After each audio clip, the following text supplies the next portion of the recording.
Gibuksan na Huwebes sa gabii, Abril 18 ang gikahinaman nga Kadaugan Food Festival sa Liberty Shrine, Lapu-Lapu City nga usa sa mga kalihukan alang sa 503rd Kadaugan sa Mactan.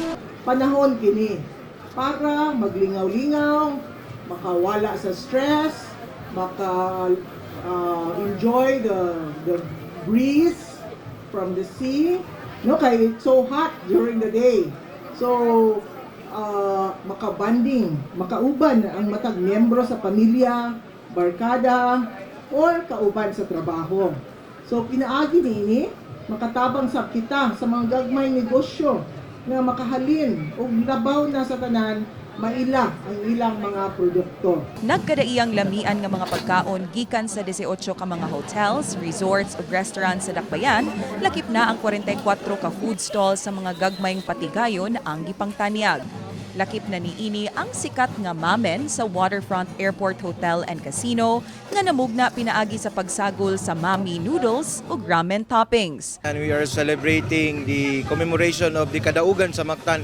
So Waterfront has created the old ship which is called the 𝗟𝗀𝗃, which represents the bravery and the power, because 𝗟𝗃𝗃 is a ship which is a warship, during the pre-colonial time, so it's been used for war, it's been used for transporting or goods or anything, because Cebu is also the center of commercializing during that time. Namaligya sab silang mga paboritong sudan sa mga Pinoy, sama sa dinuguan, balbacoa ug humba. Unique sab kaayo ang konsepto sa ilang booth nga gipurma og 𝗟𝗃𝗃 kun Filipino warship. We made it into a fusion which we use local indigenous ingredients as well. That's why we have 𝗟𝗏. 𝗟𝗏 is like a beef pho from Vietnam, but it originated in Palawan. Then we have 𝗟𝗯𝗲, which is a representative from the Mindanao or Tausug region, which is the 𝗟𝗯𝗲 ramen. And of course, we also have our baka mamen, which is the very most sellable last year. So it's a beef pares. And also we have katsumen. It's a adobo katsu in a ramen broth. Ang Savoy Hotel Mactan Newtown, lahi sab ang gimmick kay mga sampaguita-inspired dishes ang ipamaligya. So we have the sampaguita humba and sampaguita bistik Tagalog. So of course we also offer our best of Cebu unsa'y mada. Anong kanino napilian siya? So because we're promoting our sampaguita menu. So ang sampaguita is mo ng theme karon for Mega World. So all properties nag-promote for sampaguita. So mo na among i-promote karon. Duna say seafood, international cuisine, desserts ug nagkalain-laing mga ilimnon nga mapalit gikan sa ubang mga booths.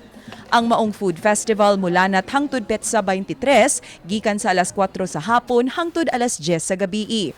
Makakaon na ka og 50, 100 to 300 pesos.